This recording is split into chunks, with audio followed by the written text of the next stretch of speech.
حي على الفلاح.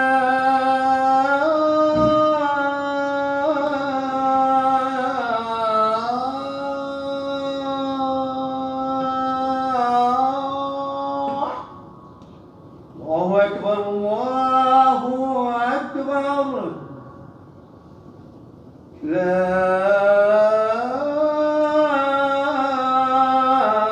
إله إلا الله.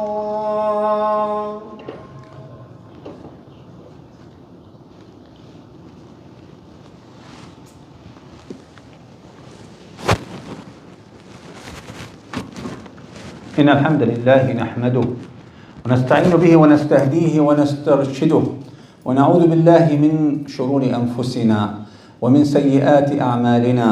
من يهده الله فهو المهتد ومن يضلل فلن تجد له وليا مرشدا. والصلاة والسلام على أشرف الخلق أجمعين سيد الأنبياء والمرسلين حبيب رب العالمين سيدنا محمد صلى الله عليه وعلى آله وصحبه ومن اتبع هديه إلى يوم الدين. اللهم اجمعنا معه ومع صحبه ومع الأنبياء والمرسلين في عليين من غير سابقة عذاب ولا حساب. آمين يا رب العالمين. أما بعد, dear brothers and sisters, this month reminds us, as we should remember every second of our lives, of the birth of our beloved Prophet Muhammad sallallahu alayhi wa sallam. Sallallahu alayhi wa ala alihi wa sahbihi wa sallam. And never one khutbah, not even a whole year of 52 Jum'ahs will be enough to reflect upon the lessons and the messages that are learned from the life of our Prophet Muhammad sallallahu alayhi wa sallam and his beloved teachings. Today I've chosen one of the most important teachings of the Prophet ﷺ and manners that I personally believe, if we put it in practice, if we put this lesson, this manner, this attitude, our position in lives as individuals and as ummah will be extremely better. A huge difference. Something that a lot of us have neglected watching and achieving and putting it as part of our daily target. And what is this manner? What is this attitude or attribute? Let's look at the ayat and hadith and learn it from it, and then inshallah we'll go to it and see the root words of this word. أعوذ بالله من الشيطان الرجيم بسم الله الرحمن الرحيم. Allah here in this ayah in Surah Al-Zumar 34 is talking about group of people whom Allah have promised that they will get whatever they wish, they want, they hope, they prayed for يوم القيامة. A group of people, they will get everything you can imagine or not imagine of it يوم القيامة. So that will tell you how important this manner is. أعوذ بالله من الشيطان الرجيم بسم الله الرحمن الرحيم لهم ما يشاءون عند ربهم. They will have everything they want from Allah. ذلك جزاء المحسنين. ذلك جزاء المحسنين. This is the reward of the muhsinin. Who are the muhsinin? This is today's khutbah about. So the title is Al-Ihsan. Al-Ihsan. And another ayah in Al-Dhariyat, ayah 16, أعوذ بالله من الشيطان الرجيم آخذين ما آتاهم ربهم إنهم كانوا قبل ذلك محسنين. So the first ayah talks about you will get everything you ask for. And the second ayah talks you will get everything Allah wants to give you. See the beauty of this manner. What else do we need? And it didn't say only in akhirah, by the way. There's so many evidences that if you are a muhsin and you are a muhsina, sister, you will get in dunya and akhirah the reward of your ihsan. And for our sisters, this beautiful ayah in Surah Al-Ahzab, Allah said, أعوذ بالله من الشيطان الرجيم فإن الله أعد للمحسنات منكن أجرا عظيما. Allah by Himself, the Almighty, have prepared for the muhsinat, our sisters who exert ihsan, ajran azima, a huge reward. And another ayah, أعوذ بالله من الشيطان الرجيم للذين أحسنوا في هذه الدنيا حسنة. This is another proof that in this dunya you will be rewarded if you are a muhsin. وَلَدَارُ الْآخِرَةِ خَيْرٌ وَلَنِعْمَ دَارُ الْمُتَّقِينَ. Surah Al-Nahl, ayah 30. And we cannot go on without mentioning a couple of ahadith. We all know the hadith, the long hadith where Muhammad ﷺ was sitting among the Sahaba and a man came that nobody knew, and he sat between the arms of Muhammad ﷺ and taught him deen. He taught him al-Iman, al-Islam, al-Iman, al-Ihsan. And when he asked him about what is al-Ihsan, Ya Rasulullah, Rasulullah ﷺ replied that the one who is asking is more knowledgeable than the one who is being asked. And who is asking? Of course, our beloved angel Jibreel alayhi salam. And then the reply of Jibreel, who's talking, of course, what Allah taught him, al-ihsanu an ta'bud Allah ka'annaka tarah, فإن لم تكن تراه فإنه يراك. Al-ihsan, when it comes to the ibadah, the act of worship, and as Dr. Amjad Jazakallah Khair always reminds us, that the ibadah, the act of worship, is not just salah, the rituals, salah, sawm, qiyam, layl, qira'at Quran. It is also your life. Your life is ibadah. You are here to perform ibadah. When you eat, you are informing, you are in a form of ibadah. Only if you do it the way Allah Azza wa Jal wants us to do it. So al-ihsan in this hadith is that you worship Allah as if you actually see Him. You see Him, you see His wisdom, you see His plan, you see, you know Him in a way that no human can even think about. And of course we don't see Allah with our eyes, so we have to remember that we will still perform ihsan because we know that He sees us. His presence in our life 24/7. So if we do have this, what we call in Arabic muraqaba, that the sense of knowing that Allah sees us and Allah is with us and Allah is watching us and Allah knows what we even think about, that will help us deliver ihsan, extract ihsan from our heart.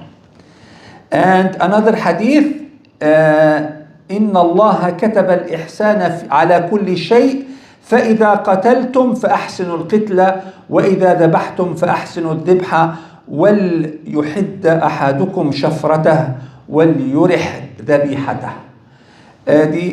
Even the ihsan is achieving excellency. That you need to achieve ihsan even when you are in a war zone, when you fight. Even when you slaughter your own animal for the purpose of food, you have to make sure you achieve the best manners, best ways that will be not harmful for even the animal, where Allah has created this animal to be food for you, yet the feelings of the animal, the rest of the animal is part of the ihsan that we have to watch. Slaughtering one animal in front of another animal is something that is not permissible in Islam. Many slaughter homes don't do that. Sadly, there's a lot into this. So we're talking about al-ihsan. Now, let's see where al-ihsan word came from. A beautiful, beautiful meaning I've read. الإحسان مشتق من الحسن وهو نهاية الإخلاص والإخلاص على أكمل وجوهه من الإتقان والإحكام والجمال في الظاهر والباطن. So beautiful. I wish everybody understands the Arabic wordings, because no English words can really match this, but I'll try my best. The word ihsan comes from the three roots of husn, al-ha, was-sin, wal-nun. And al-husn, it's more used in terms of beauty. You know, هذا شيء حسن. It's or something nice, something correct, something beautiful. So many good words are extracted from al-ihsan. وهو نهاية الإخلاص. It is the top of ikhlas. Ikhlas, when you dedicate your worship to Allah, that's ikhlas. When you do not make any combination of your intention to please no one except Allah, that's ikhlas. Ihsan is the last highest stage of ikhlas, purity. على أكمل وجوهه, in the best of phases. من الإتقان والإحكام والجمال, from doing the most proper thing, the most excellent thing you can do, in the best way, in the most beautiful way. في الظاهر والباطن. Now this is very important to pay attention to. Ihsan doesn't just deal with our actions and deeds. Ihsan deals with our hearts and intentions, with the way we do it. Even simple example of communication. When two people come, you know, one person says, you know, he hurt me. He said things that are not proper. And the person said, well, I didn't mean to. You know, you misunderstood me. Now, what's ihsan? Ihsan, number one, from the person who speaks, he needs to have ihsan in the way he chooses the words, in the time he talks, in the topic he chooses, understanding the situation of the listener and what the listener would like to listen, and choose and have the intention, a positive intention in the way he speaks. It's not just the words, it's everything around it. And the ihsan on the part of the receiver, it is to put good intention, you know, to just assume, to be positive, assume that even if the wordings were not the most proper, but I will have the, you know, a good a good doubt, you know, I'm sure my brother doesn't mean to hurt me. So there is a lot into this. If we apply ihsan in our lives, let me tell you how our lives will be. Look at this beautiful description of al-muhsin. And please, the time is very short. Reflect on yourself and people around you when we describe how a person who is excellent in his life towards dunya and akhirah, how he or she look like as a person and the impact on others. And I'll read it in Arabic and translate. ذو الإحسان ينطلق في ميادين الإصلاح الواسعة يبذل ما في وسعه ينشر الخير والفضل والبر في كل ما يحيط به أو يمر به. المحسن عنصر صالح ومسلم مستقيم مع نفسه ومع الآخرين، لا يصدر عنه إلا ما يحبه لنفسه ويرضاه للآخرين، وفي مسلكه تزداد الحياة استقامة والمحبة عمقا وتسود الثقة وتنتشر الطمأنينة فيكون الإنتاج المثمر والسعادة الشاملة. المحسن شخصية مهذبة راقية يستبطن بين جوانحه جملة من مكارم الأخلاق تدور بين العدل والإحسان وفق توجيهات الشرع وترتيباته وأولوياته. The muhsin is a person, wherever he is, he calls for good and forbid evil. So, which means the muhsin, the person who Allah gave him this great manner of ihsan is a person who cares. Not care only about himself and his family, he cares about everyone else. So that's number one. You have to care about others around you. And تنشر الحق. You have to spread good and prevent evil with the best possible capacity.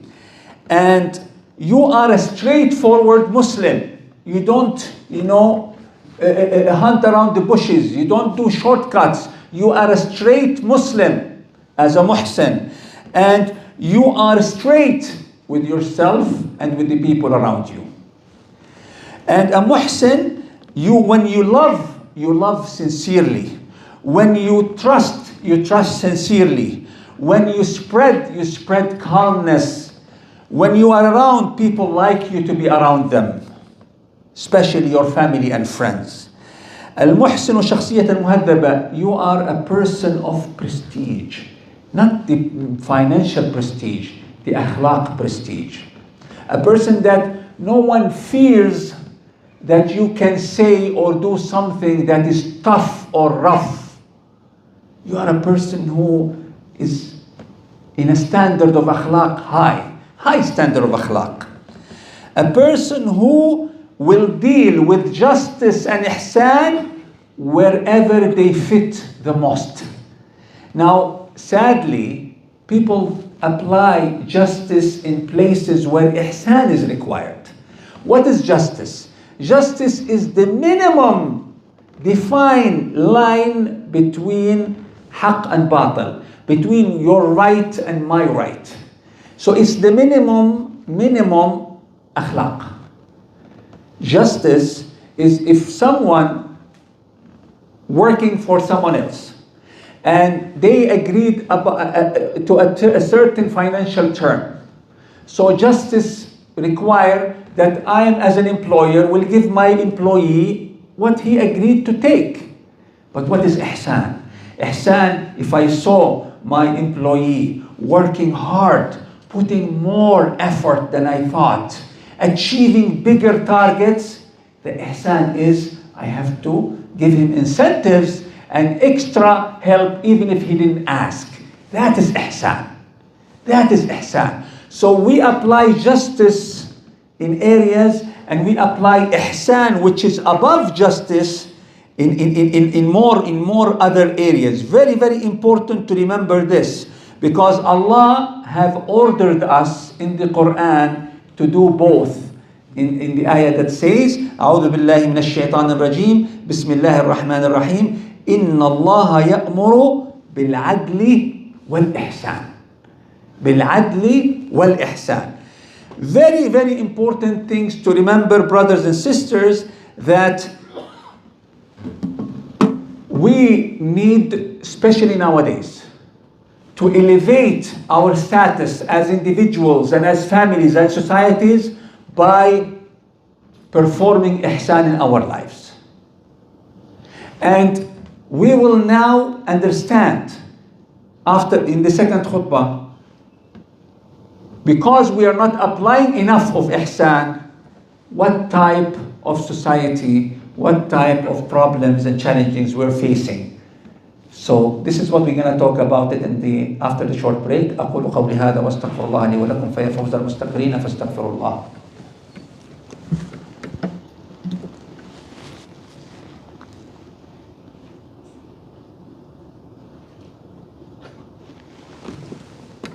بسم الله الرحمن الرحيم والصلاة والسلام على أشرف المرسلين سيدنا محمد وعلى آله وصحبه ومن تبعهم بإحسان إلى يوم الدين. I will go very fast. Just examples.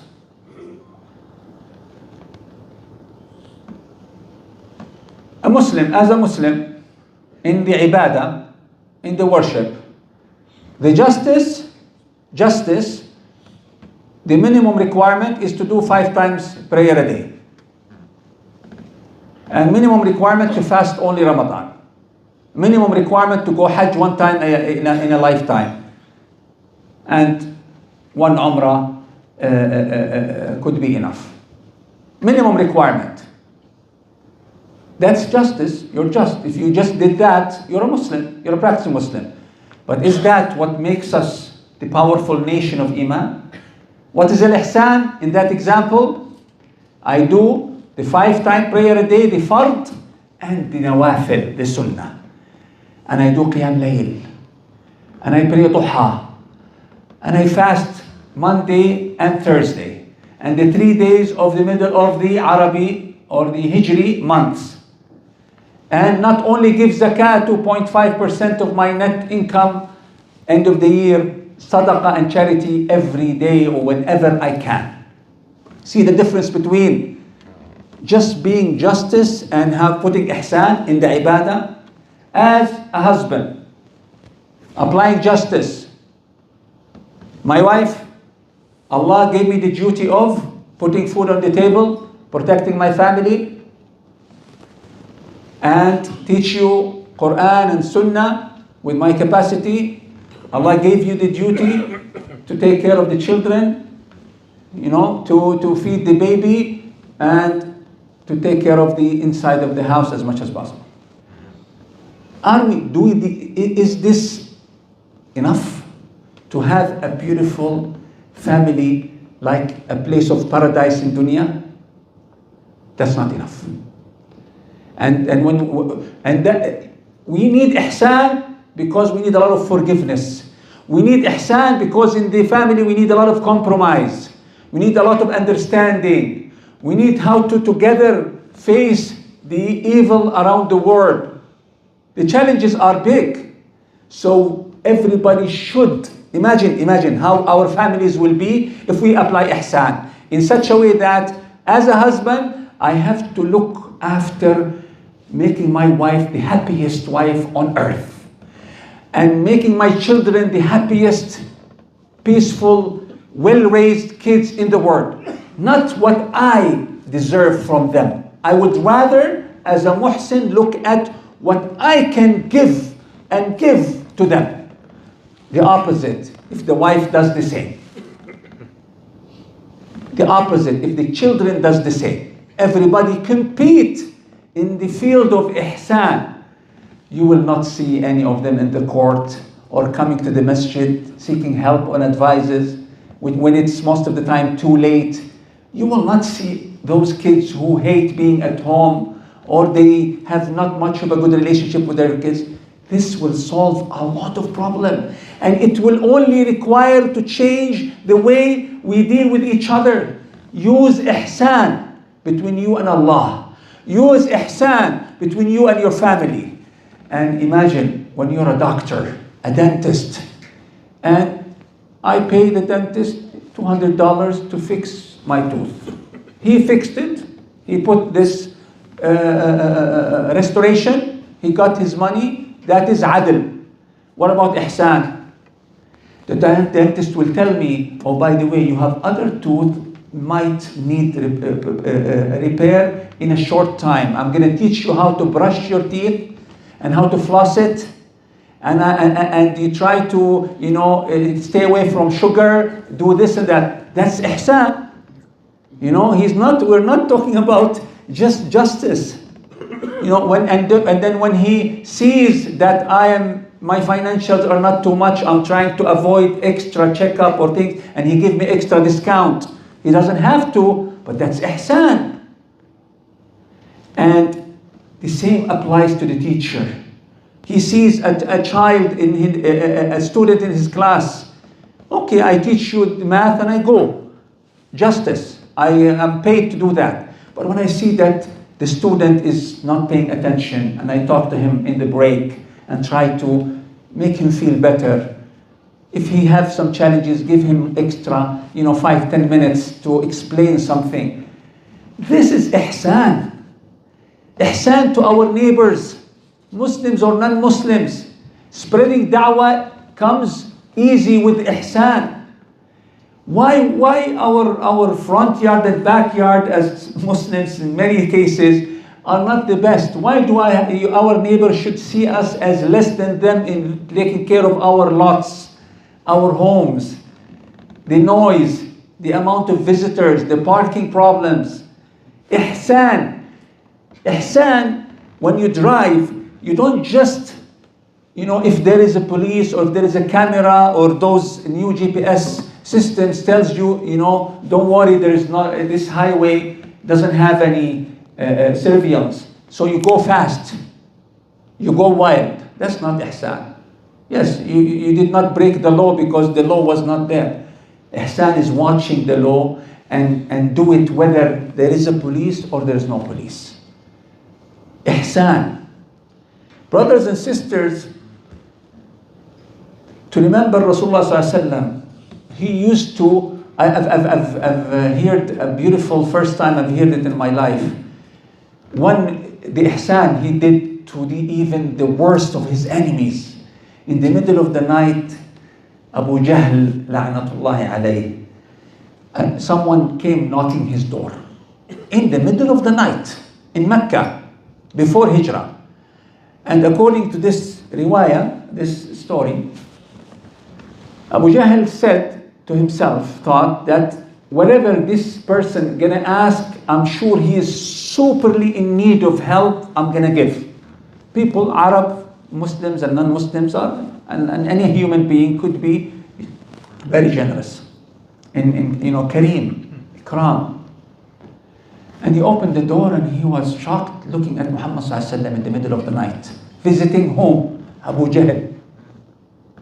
And he asked him, what are you here for? Is everything okay? And Muhammad sallallahu alaihi wasallam replied, he said, I tried to sleep, I couldn't, and I thought of you. I thought of you. Abu Jahl. And of course, he was never a good guy. I thought of you. And I feel, I'm just trying to remember the words, so these are my words, remembering the story. I'm fearing that you will end up in Jahannam, and I care so much that I want you to save your soul from Jahannam to Jannah. And I'm here to invite you again to believe in Allah and in my prophecy and become a Muslim.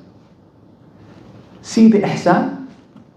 Muhammad sallallahu alaihi wasallam did enough of da'wah, but he never gave up, even in the worst of his enemy. And Abu Jahl said, something like, thank you for coming, but for me to follow you, and the Arabs will see Abu Jahl with all his power becoming a Muslim and becoming among the slaves and the poor ones, something that I can never promise to do.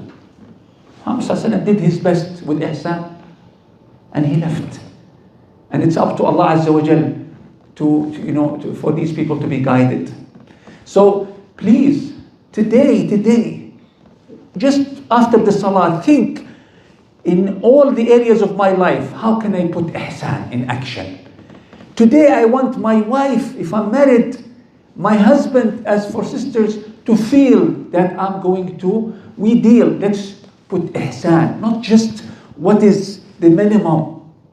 Actually, most of us don't meet the minimum even the minimum we don't meet it. So let's talk about ihsan to our children. Not only did you study, did you pray, get closer, become their friend, spend good time with them. Go out, the weather is still nice. Know their fears, know their plans. Enjoy the time with your children before they grow and leave you. And you become an empty nester. Ihsan. Our masjid needs to collect donation. Why do I have to wait for the khatib or for the sheikh to ask? As an ihsan, you have an obligation to your community. If I give $20 every week, let's make it 100. Let's make it 25, $30. Every time I want to do extra ihsan. And as I mentioned in the beginning of the khutbah, Allah Azza wa Jal by Himself, He will deal with the muhsineen, and He will give them the reward they ask for and the reward that He chooses for them, which I'm sure better than the one we ask for.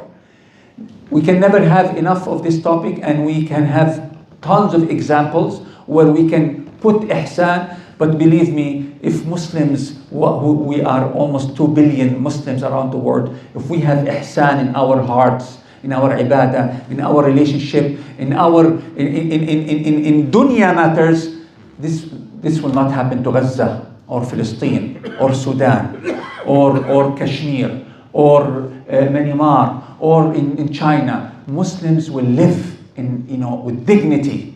And I'm not calling you to watch, but some of the series, a friend of mine yesterday told me that a beautiful series in the Turkish talk about Salah ad-Din al-Ayyubi, how he took back Al-Aqsa a few hundred years ago, and he said that he loved that his children are watching these series of Salah ad-Din al-Ayyubi and others.